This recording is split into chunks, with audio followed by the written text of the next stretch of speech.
ಈ ದೇಶದ ಧರ್ಮ ಸನಾತನ ಧರ್ಮ. ನಾವು ಯಾವತ್ತೂ ಕೂಡ ನಮ್ಮ ಸನಾತನ ಧರ್ಮ ವಿಶ್ವಾಸಿಗಳೇ. ಆ ಸಂದರ್ಭದಲ್ಲಿ ತಾವು ನನ್ನ ಜೀವನವನ್ನು ತೆಗೆದು ನೋಡಿದೆ. 2012 14 2 ವರ್ಷ ಕಾಲ ಅಷ್ಟೇ ನಾನು ಮಾಡಿರತಕ್ಕಂಥದ್ದು. ಮಂಗಳೂರಲ್ಲಿ ಬಂದು ಮಾಡಿರತಕ್ಕಂಥದ್ದು ಕೂಡ 2-3 ಒಂದು ಸ್ಟೇಟ್ಮೆಂಟ್ ಅನ್ನ ಕೊಟ್ಟಬಹುದು ಬಿಟ್ಟು ವಿನಃ ಬೇರೆ ನಾವೆಲ್ಲರೂ ಕೂಡ ಮೊದಲಿಂದ ನಾವೆಲ್ಲರೂ ಕೂಡ ಏನು ಸನಾತನ ಧರ್ಮ ಸಮಾನತೆ ಅಂತಕ್ಕಂಥ ಭಾವನೆ ಇದ್ದವರು. ಈ ರಾಜ್ಯದಲ್ಲಿ ಸಮಾನತೆಗೋಸ್ಕರ ನಿಂದಿರತಕ್ಕಂಥ ಬಹಳ ದೊಡ್ಡ ಸಮಾಜ ಅಂದರೆ ಏಕೈಕ ಸಮಾಜ ನಮ್ಮ ಸಮಾಜ ಕೂಡ ಇದೆ.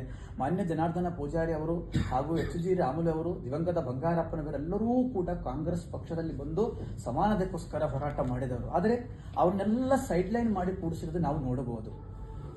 ಜನಾರ್ದನ ಪೂಜಾರಿ ಅವರನ್ನ ಎಲೆಕ್ಷನ್ ಎಲ್ಲರೂ ಹೇಳ್ತಾರೆ, ಜನಾರ್ದನ ಪೂಜಾರಿ ಅವರನ್ನ ಎಲೆಕ್ಷನ್ ಸುತ್ತ ಬಿಲ್ಲವರೇ ಓಟ್ ಹಾಕಿದ್ರು. ಯಾರು ಓಟ್ ಹಾಕಿಲ್ಲ ಅಂತಕ್ಕಂಥದ್ದು ನಮಗೆ ಗೊತ್ತಿದೆ. ಕಾಂಗ್ರೆಸ್ ಪಕ್ಷದಲ್ಲಿ ಇರ್ತಕ್ಕಂಥ ಮೇಲ್ವರ್ಗದವರು ಒಟ್ಟಿಗೆ ಸೇರಿ ಅವರನ್ನು ಸೋಲಿಸಿರೋದು ಕೂಡ ನಾವು ಗಮನಿಸಿರಬಹುದು. ಆದ್ರಿಂದ ಅವತ್ತಿಂದ ಇವತ್ತುವರೆಗೂ ಕೂಡ ವೀರೇಂದ್ರ ಪಾಟೀಲಿಂದ ಹಿಡಿದು ಈ ಸಮುದಾಯವನ್ನೇ ಸೇಂದಿ ಆಯ್ತಪ್ಪ. ಕೇರಳದಲ್ಲಿ ಸೇಂದಿ ಇದೆ, ತೆಲಂಗಾಣದಲ್ಲಿ ಸೇಂದಿ ಇದೆ, ಆಂಧ್ರದಲ್ಲಿ ಸೇಂದಿ ಇದೆ, ಗೋವಾದಲ್ಲಿ ಸೌತ್ ಗೋವಾದಲ್ಲಿ ಸೇಂದಿ ಇದೆ. ಎಲ್ಲ ಕಡೆ ಯಾಕೆ ಕರ್ನಾಟಕದಲ್ಲಿ ಸೇಂದಿ ಬಂದ್ ಮಾಡಿದ ಉದ್ದೇಶ ಏನು? ಕರ್ನಾಟಕದಲ್ಲಿ ಉಡುಪಿ ಮತ್ತು ಮಂಗಳೂರು ಅಷ್ಟ ಪರ್ಮಿಷನ್ ಇದೆ, ಉಳಿದ 29 ಜಿಲ್ಲೆ ಬಂದ್ ಮಾಡಿದ್ದಾರೆ.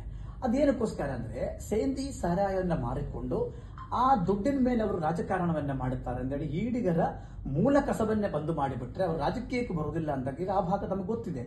ಕಲಬುರಗಿ ಜಿಲ್ಲೆಯಲ್ಲಿ ಅಫ್ಸಲ್ಪುರದಲ್ಲಿ ಆ ಮಾಲಿಕೆ ಗುತ್ತಿದರೆ ನಮ್ಮವರು ಇರೋದು ಬರೀ 500 ಓಟೆ. ಆಳಂದ ಕ್ಷೇತ್ರ ಸುಭಾಷ್ ಗುತ್ತೇರ್ ಗೆಲ್ತಾರೆ 4 ಸಲ, ಅಲ್ಲಿ ನಮ್ಮವರ ಓಟು 300 ಓಟೆ ಇರೋದು. ಎಚ್.ಜಿ. ರಾಮುಲು ಅವರು 4 ಸಲ MP ಆದ್ರು, ಅಲ್ಲಿ ನಮ್ಮವರ ಓಟ್ ಎಷ್ಟಿದೆ? 30,000 ಓಟ್ ಇತ್ತು.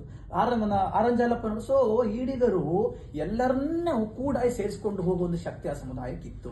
ಅದನ್ನ ಹೊತ್ತಿಡಿದು ಆ ಪಕ್ಷದ ರಾಜಕಾರಣಿಗಳು ಈ ಸಮುದಾಯವನ್ನೇ ಸೈಡ್ ಲೈನ್ ಮಾಡಿರ್ತಕ್ಕಂಥದ್ದು ನಾವು ನೋಡಬಹುದು. ಅದಕ್ಕೋಸ್ಕರ ನಾವೇನು ಸೇಂದಿ ನಾಳೆ ಕೊಡಿ ಅಂತ ಕೇಳುತ್ತಾ ಇಲ್ಲ, ಪರ್ಯಾಯ ವ್ಯವಸ್ಥೆ ಆದ್ರೂ ಕೊಡಬೇಕಿತ್ತಲ್ಲ.